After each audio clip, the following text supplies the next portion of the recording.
नमस्कार किसान भाइयों।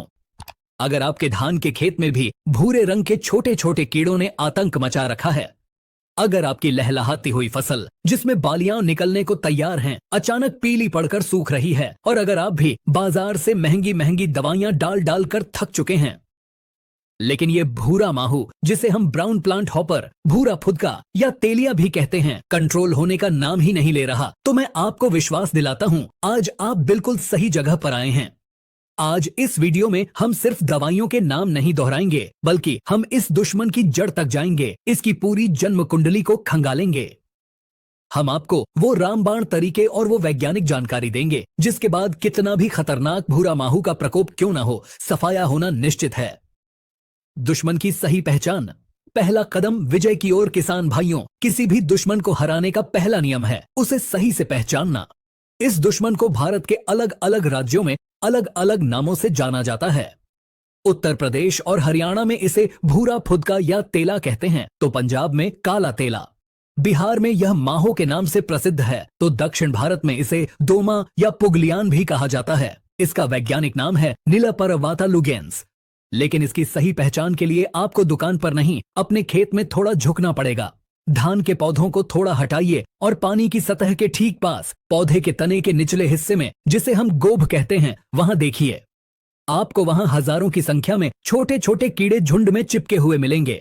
इसकी दो आएं होती हैं। एक, बच्चे निम्फ, ये सफेद या हल्के भूरे रंग के होते हैं, इनके पंख नहीं होते। इनकी सबसे बड़ी और अचूक पहचान यह है कि जब आप इन्हें छुएंगे या पौधे को हिलाएंगे तो ये सीधे भागने के बजाय केकड़े की तरह तिरछा चलेंगे। यही बच्चे सबसे ज्यादा नुकसान करते हैं। दो, वयस्क एडल्ट, ये गहरे भूरे रंग के होते हैं, इनके पंख होते हैं और ये थोड़ी सी आहट होने पर उड़कर दूसरे पौधों पर चले जाते हैं। ये पंख वाले कीट ही एक खेत से दूसरे खेत में बीमारी को फैलाते हैं। तबाही का खेल, यह छोटा कीड़ा फसल को कैसे बर्बाद करता है। यह कीट अपनी खास बनावट वाली सूंड को पौधे के तने के अंदरूनी हिस्से तक पहुंचाता है और वहां से भोजन और पानी ले जाने वाली नसों से लगातार रस चूसता रहता है। इसके नुकसान के लक्षण ऐसे दिखते हैं। शुरुआती लक्षण, शुरुआत में खेत में जगह जगह पौधों की पत्तियां पीली पड़कर सूखने लगती हैं। किसान भाई अक्सर इसे यूरिया की कमी या कोई फंगस की बीमारी समझ लेते हैं।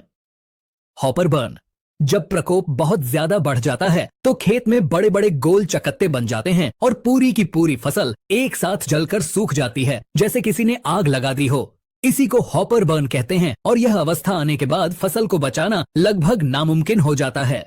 चिपचिपा पदार्थ और काली फफूंद, ये कीड़े पौधे का रस चूसकर एक मीठा चिपचिपा पदार्थ हनीड्यू निकालते हैं।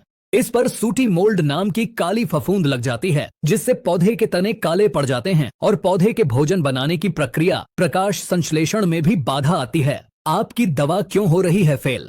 जानिए दुश्मन का जीवन चक्र। अब हम उस हिस्से पर आ गए हैं जो यह बताएगा कि आपकी महंगी से महंगी दवाइयां बार बार फेल क्यों हो रही हैं। इसका सारा राज इस कीड़े के तेज जीवन चक्र में छिपा है। एक, अंडा। एक मादा भूरा माहू बहुत चालाकी से अपने 100 से 300 अंडे पौधे के तने के ऊतकों के अंदर देती है, जहां दवा का असर नहीं होता। ये अंडे 6 से 9 दिनों में फूटने के लिए तैयार हो जाते हैं। दो, शिशु निम्फ। अंडों से निकलते ही ये भूखे बच्चे रस चूसना शुरू कर देते हैं और लगभग 13 से 15 दिनों में 5 बार अपनी त्वचा बदलकर वयस्क बन जाते हैं। तीन, वयस्क। वयस्क बनने के सिर्फ 2-3 दिन बाद ही मादा फिर से अंडे देना शुरू कर देती है। सोचिए, एक पूरा जीवन चक्र सिर्फ 20 से 25 दिन में पूरा हो जाता है। आपकी दवा इसलिए फेल हुई क्योंकि जब आपने छिड़काव किया तो उस समय मौजूद बच्चे और वयस्क कीड़े तो मर गए, लेकिन छिड़काव के कुछ ही दिन बाद तने के अंदर सुरक्षित हजारों अंडों से नए बच्चे निकल आए और उनकी संख्या इतनी तेजी से बढ़ी कि आपको लगा दवा ने काम नहीं किया। असल में दुश्मन की एक नई फौज बहुत जल्दी तैयार हो गई थी। दारगारवा, वो 4 बड़ी गलतियां जो हर किसान करता है। सिर्फ कीड़े का जीवन चक्र ही नहीं, हमारी कुछ गलतियां भी इस समस्या को विकराल बना देती हैं। एक, गलत दवा का चुनाव। बीपीएच पर सामान्य इल्लियों वाली या सस्ती दवाइयां काम नहीं करती, इसके लिए खास टेक्निकल की जरूरत होती है। दो, पानी की कंजूसी। घनी फसल में दवा को पौधे की जड़ तक पहुंचाने के लिए कम से कम 150 से 200 लीटर पानी प्रति एकड़ का उपयोग करना अनिवार्य है। 100-120 लीटर पानी पर्याप्त नहीं है। तीन, यूरिया का अंधाधुंध प्रयोग। ज्यादा यूरिया डालने से पौधा जरूरत से ज्यादा मुलायम, हरा और रसीला हो जाता है, जो माहू के लिए एक दावत की तरह है। 4, एक ही दवा का बार बार उपयोग। एक ही टेक्निकल का बार बार इस्तेमाल करने से कीड़ों में उस दवा के प्रति सहनशीलता, रेसिस्टेंस पैदा हो जाती है। दादा साहब, भूरे माहू का सफाया। 4 अचूक और आधुनिक ब्रह्मास्त्र तो अब जब हम दुश्मन की हर चाल और अपनी हर गलती को समझ चुके हैं, तो अब बात करते हैं इसके पक्के इलाज की। यहां मैं आपको आज के समय के 4 सबसे बेहतरीन कीटनाशकों के बारे में बता रहा हूं। रामबाण नंबर 1, पीआई इंडस्ट्रीज का डिस्रप्टर टेक्निकल डाइनोटेफ्यूरान 15% प्लस पाइमेट्रोजिन 45% W। जी, मात्रा 120 से 130 ग्राम प्रति एकड़ कैसे काम करता है? यह दवा भूरा माहू पर दोहरी मार करती है। पाइमेट्रोजिन कीड़े के मुंह पर ताला लगा देता है, जिससे वह रस चूसना बंद कर देता है और भूखा मर जाता है। वहीं डाइनोटेफ्यूरान उसके तंत्रिका तंत्र को लकवाग्रस्त कर देता है। यह तुरंत असर भी करता है और लंबे समय तक कंट्रोल भी देता है। रामबाण नंबर 2, कोर्टेवा एग्रीसाइंस का पेक्सालोन PXLON टेक्निकल ट्राइफ्लूमेजोपाइरिम 10% SC। मात्रा 94 मिली प्रति एकड़। कैसे काम करता है? यह एक बिल्कुल नई तकनीक की दवा है, जो कीड़े के पैरों और मांसपेशियों के तालमेल को बिगाड़ देती है। कीड़ा न चल पाता है और न ही पौधे पर चिपक पाता है और कुछ ही घंटों में पौधे से नीचे पानी में गिरकर मर जाता है।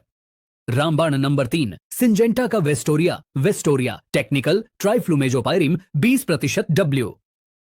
जी, मात्रा 50 ग्राम प्रति एकड़। कैसे काम करता है? यह पेक्सालोन वाले टेक्निकल की दोगुनी ताकत है। जब आपके खेत में माहू का प्रकोप बहुत ज्यादा फैल गया हो और आपको तुरंत और पक्का रिजल्ट चाहिए, तो वेस्टोरिया एक बेहतरीन विकल्प है। रामबाण नंबर 4, BASF का वलेक्सियो टेक्निकल फेनोमेजोडिटियाज 200 ग्राम प्रति लीटर SC। मात्रा 60 मिली प्रति एकड़। कैसे काम करता है? यह एक बिल्कुल ही नई पीढ़ी का कीटनाशक है। यह कीट के शरीर में ऊर्जा ATP बनाने की प्रक्रिया को ही बंद कर देता है, जिससे उसकी मांसपेशियां काम करना बंद कर देती हैं। जिन कीटों पर कोई भी पुरानी दवा असर नहीं कर रही होती, उन पर भी यह 100% काम करता है। विशेष ध्यान दें, इन दवाइयों का छिड़काव करते समय इनके घोल में सिलिकॉन आधारित चिपको स्टिकर मिलाना न भूलें। इससे दवा तने पर अच्छी तरह फैलती और चिपकती है, जिससे दवा का असर कई गुना बढ़ जाता है। दादा सर, बचाव ही सर्वोत्तम उपाय है किसान भाइयों। सिर्फ महंगी दवा डाल देने से ही बात नहीं बनती। अगर आप चाहते हैं कि यह समस्या बार बार न आए, तो आपको खेती के कुछ तरीकों में बदलाव करना होगा। सही किस्म भूरा माहू रोधी किस्मों की ही बुवाई को प्राथमिकता दें। सही दूरी, कतार से कतार की दूरी कम से कम 20 सेंटीमीटर और पौधे से पौधे की दूरी 15 सेंटीमीटर रखें, ताकि खेत में हवा और धूप का संचार अच्छा रहे। संतुलित खाद, यूरिया का अंधाधुंध प्रयोग बंद करें। मिट्टी की जांच के आधार पर ही खाद डालें और पोटाश का प्रयोग जरूर करें। यह तने को मजबूत बनाता है। पानी का प्रबंधन, खेत में लगातार पानी भरकर न रखें। बीच बीच में खेत को सुखाने से भूरे माहू के अंडे और बच्चे नष्ट हो जाते हैं। मित्र कीटों का संरक्षण, मकड़ी, लेडीबग, बीटल जैसे कई मित्र कीट भूरे माहू को खाते हैं। गैर जरूरी कीटनाशक डालने से ये भी मर जाते हैं। हमेशा याद रखें, जानकारी ही सबसे बड़ा हथियार है। सही पहचान, कीड़े के जीवन चक्र की समझ और छिड़काव का सही तरीका अपनाकर आप इस दुश्मन पर आसानी से विजय पा सकते हैं। अगर आपको हमारी यह मेहनत और गहरी रिसर्च वाली जानकारी अच्छी लगी हो, तो कृपया वीडियो को लाइक कीजिए। इससे हमारा हौसला और बढ़ता है। अगर आप चैनल पर नए हैं, तो इसे सब्सक्राइब कीजिए और घंटी वाले बटन को भी दबाइए। आपके इलाके में इस कीड़े को क्या कहते हैं, नीचे कमेंट में लिखकर जरूर बताइएगा। मिलते हैं अगले वीडियो में एक नई और उपयोगी जानकारी के साथ। तब तक के लिए नमस्कार। जय हिंद, जय किसान।